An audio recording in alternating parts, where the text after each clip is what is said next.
magluluto tayo ng adobo na may gata, napakasarap. Lagyan natin ng, ito yung ating bawang, sibuyas. Ito yung manok natin, mga 2 kilong manok ito. Ating pamintang buo, laurel, at saka pamintang durog.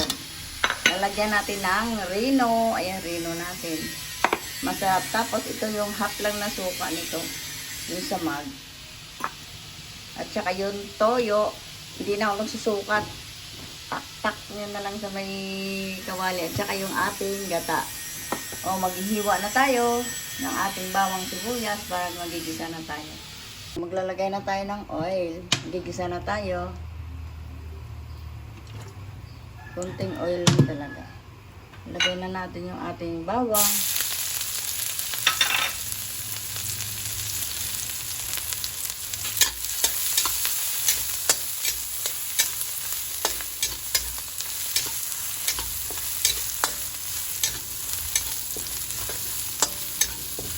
Pwede na natin lagay yung ating sibuyas.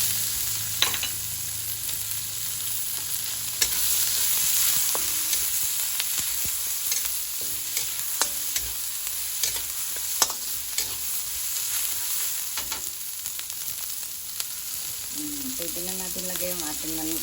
Dalawang kilo.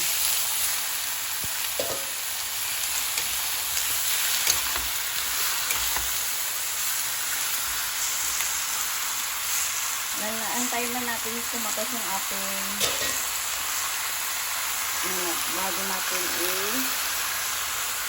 takipan muna natin.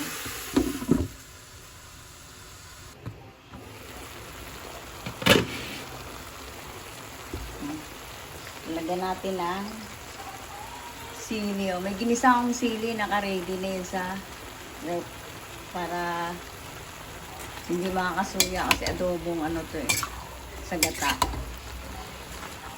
Ayan. Pwede na rin natin lagay yung ating laurel at yung paminta. Sama-sama na yan. Wala pa, hindi pa nagtanggal yung langsa niya kasi pag malangsa kailangan antayin nyo yung parang nagmamantika siya ng konti at saka lagyan natin ng toyo. Ayan, isang tasa na ganito ng suka. Lagyan na rin natin ng toyo. Antayin natin kumulo talaga para maluto yung ating suka.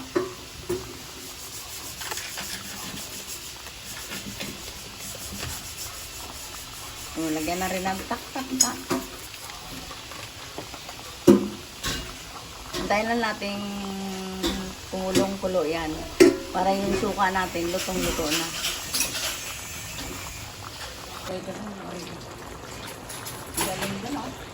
Lagay natin na yung ating rino sambo.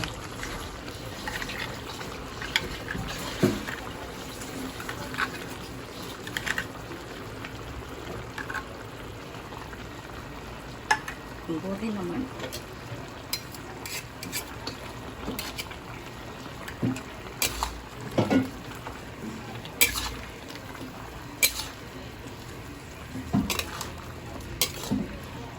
Adobo every day, every month, every time. Siyempre, like adobo. Hindi naman yung kain ng gulay, di adobo kayo. Ayaw nila kumain ng adobo, nagrereklamo. So, lalagay na rin natin yung ating gata. Adobo sa gata ito.